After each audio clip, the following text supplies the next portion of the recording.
રાજ્ય સરકારના માર્ગદર્શનમાં મહાશિવરાત્રીના મેળાને વધુ દિવ્ય અને ભવ્ય બનાવવા અને નવી ઊંચાઈ પર લઈ જવા માટે જિલ્લા વહીવટી તંત્ર સજ્જ, જિલ્લા કલેક્ટર શ્રી અનિલકુમાર રાણાવસિયા। મહાશિવરાત્રીના મેળાનું ક્ષેત્ર વિસ્તર્યું, ગિરનાર દરવાજા અને ભરડાવાવથી ભવ્ય સુશોભન અને લાઇટિંગ કરાશે। ભાવિકોને સાધુ સંતોના દર્શનનો લહાવો મળી રહે તે માટે રવેડીનો રૂટ 1.5 કિમીમાંથી વધારીને 2 કિલોમીટર કરાયો, 25 પાર્કિંગ પોઈન્ટ નક્કી કરાયા। મહાશિવરાત્રીના મેળામાં સાધુઓના આગમનના વિશેષ વધામણા સ્વાગત કરાશે। 11મી ફેબ્રુઆરીએ સાધુઓની નગર પ્રવેશ યાત્રા નીકળશે। મહાશિવરાત્રીનો મેળોની વધુ ખ્યાતિ વધે તે માટે નવા ઉમેરાતા આયામો, ધર્મસભા, મહાઆરતી સહિતના આયોજનો। મહાશિવરાત્રી મેળાની પૂર્વ તૈયારીઓની સર્વગ્રાહી સમીક્ષા કરતા જિલ્લા કલેક્ટર શ્રી અનિલકુમાર રાણાવસિયા। મહાશિવરાત્રીના મેળામાં પધારતા ભાવિકોને સારી સુવિધાઓ મળી રહે તેવી પ્રાથમિકતા સાથે કામ કરવા અધિકારીઓને જિલ્લા કલેક્ટરશ્રીના સ્પષ્ટ નિર્દેશ। નમસ્કાર। આ વર્ષે 11 ફેબ્રુઆરીથી લઈ અને 15 ફેબ્રુઆરી સુધી જૂનાગઢ ખાતે ભવનાથ વિસ્તારમાં જે મહાશિવરાત્રીનો મેળો થવા જઈ રહ્યો છે એના અનુસંધાને માનનીય મુખ્યમંત્રી શ્રી ભૂપેન્દ્રભાઈ પટેલ અને માનનીય નાયબ મુખ્યમંત્રી શ્રી હર્ષભાઈ સંઘવી સાહેબના માર્ગદર્શનમાં અને સાધુ સંતોના આશીર્વાદથી ને એમના પરામર્શમાં રહી જિલ્લા વહીવટી તંત્ર અને રાજ્ય સરકાર મેળાનું આયોજન કરી રહી છે। દર વર્ષ કરતાં આ મેળો વધુ ભવ્ય બને, આ મેળો રાષ્ટ્રીય સ્તરે અને આંતરરાષ્ટ્રીય સ્તરે ખ્યાતિ પામે અને વધુમાં વધુ લોકો આ મેળાને માણે એના માટેનું આયોજન રાજ્ય સરકાર તરફથી અને જિલ્લા વહીવટી તંત્ર તરફથી છેલ્લા 1 મહિનાથી અમે કરી રહ્યા છીએ। આમાં આ વર્ષે જે આપણે મેળો કરીએ છીએ એમાં ખાસ તો અમુક મુખ્ય બાબતો આપણે જણાવું તો દર વર્ષે આપણો ભવનાથ મેળો જે છે ભવનાથ વિસ્તાર પૂરતો સીમિત રહેતો હતો, એનો વિસ્તાર હવે આપણે વધારી અને જે ગિરનાર દરવાજા છે, ભરડાવાવ દરવાજા છે ત્યાંથી જ આખો એક મેળાનો માહોલ શરૂ થાય એના માટેનું જરૂરી સુશોભન કરીએ, સેલ્ફી પોઈન્ટ મૂકીએ, જે દરવાજા વચ્ચે છે એનું શણગાર થાય, લાઇટિંગ થાય, એટલે એક અલગ જ માહોલ ભક્તિમય વાતાવરણ ઊભું થાય એવો પ્રયાસ છે। બીજી વસ્તુ કે જે રવેડી છે એ રવેડીનો રૂટ દર વર્ષે લગભગ આપણે 1.5 કિલોમીટર જેટલો હતો, હવે દર વર્ષે લોકોની સંખ્યા જે છે રવેડી જોવા માટે સતત વધતી જાય છે અને એના અનુસંધાને આપણે નક્કી કર્યું છે કે બીજો 500 મીટર જેટલો એરિયા રવેડી રૂટમાં વધારવામાં આવ્યો છે અને એટલે રવેડીનો જે રૂટ છે એ કુલ 2 કિલોમીટર જેવો થવા જઈ રહ્યો છે। દર વર્ષે અલગ અલગ અન્નક્ષેત્રોમાં જે લોકો આવ્યા હોય, આશ્રમોમાં આવ્યા હોય તો એક જગ્યાએ ભેગા થતા, એની જગ્યાએ હવે જે લોકો ત્યાં હશે એ પોતે ત્યાં બેસી અને રવેડીનો આખો જે છે એનું દર્શન કરી શકશે અને આનંદ લઈ શકશે। બીજો મુદ્દો અમે એક વિચાર્યો છે કે આ વખતે 25 જેટલા અલગ અલગ પાર્કિંગ આપણે નક્કી કર્યા છે અને એમાં અમે એ પણ નક્કી કર્યું છે કે જો આપણે ગિરનાર દરવાજા, ભરડાવાવ દરવાજાથી લોકો ત્યાંથી ચાલીને જાય તો એક આખું આ સુશોભન છે, લાઇટિંગ છે, ભક્તિમય વાતાવરણ છે એનો આનંદ લઈ શકે એના માટેનું પણ અમે આયોજન કર્યું છે। અલગ અલગ પાર્કિંગની જગ્યાઓ કરી છે અને ત્યાં લગભગ 18,000 જેટલા વ્હીકલ આપણે પાર્કિંગ કરાવી શકીશું એ પ્રકારની વ્યવસ્થા કરી છે। પોલીસનો બંદોબસ્ત પણ વધાર્યો છે, જે દર વખતે 1500 આસપાસ રહેતા એ આ વખતે 2900થી લઈને 3000 જેટલો પોલીસ સ્ટાફ પણ રહેવા જઈ રહ્યો છે। સમગ્ર મેળો જે છે એમાં ઉતારા મંડળ છે એની સાથે સંકલન કર્યું છે, એમને જરૂરી સાજો સામાન છે એ સમયસર મળી રહે અને દૂધ છે, શાકભાજી છે, ગેસની બોટલ છે એનું પણ સતત એ લોકોને મળી રહે એનું પણ આપણે આયોજન કર્યું છે જેથી વધુમાં વધુ લોકો જે છે એને એકોમોડેટ કરી શકે। સફાઈ માટે પણ ખાસ વિશેષ ધ્યાન અપાયું છે, દર વર્ષ કરતાં આપણે 3 ગણી વ્યવસ્થાઓ આ વખતે એમાં સફાઈમાં ખાસ ધ્યાન આપી રહ્યા છે જેથી મેળો છે એ સ્વચ્છ મેળો બની રહે અને લોકોને પણ એક સ્વચ્છતાનું વાતાવરણ મળી રહે એવું આપણે એમાં આયોજન કર્યું છે।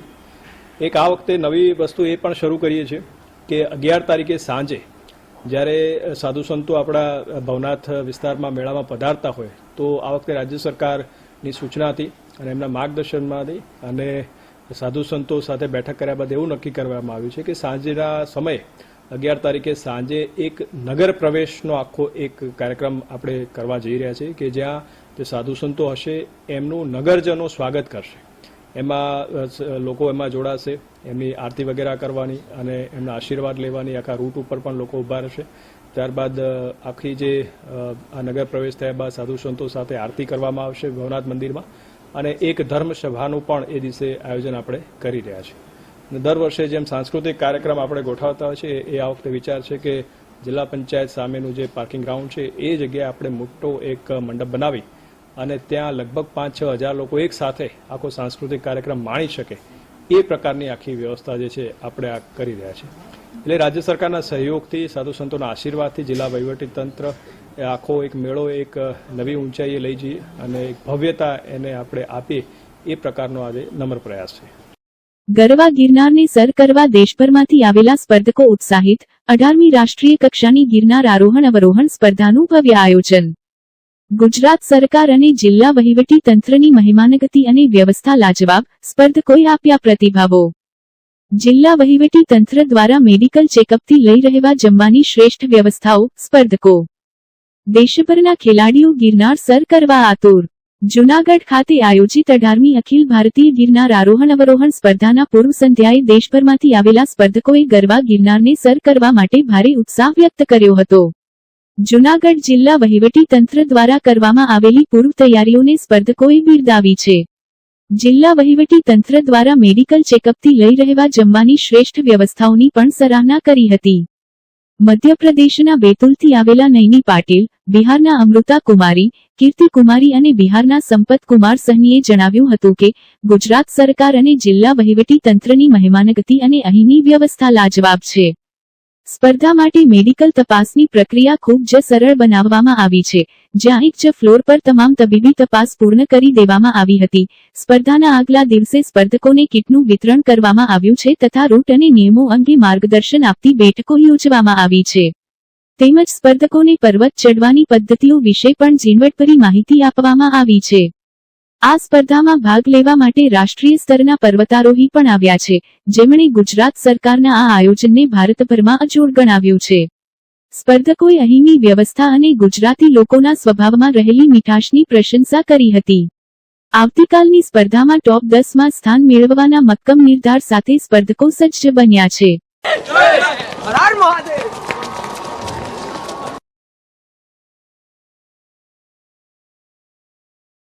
Go!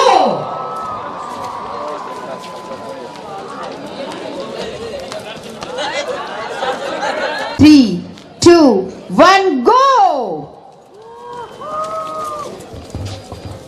3, 2, 1, go!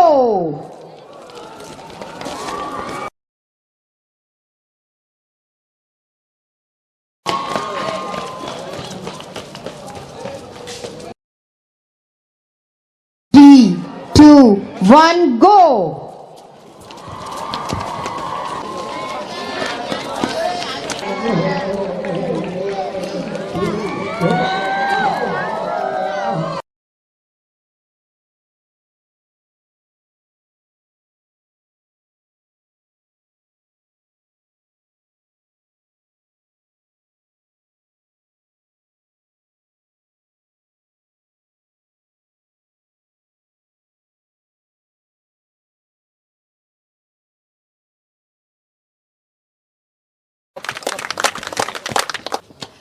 बहुत बढ़िया। वाह, बहुत अच्छा।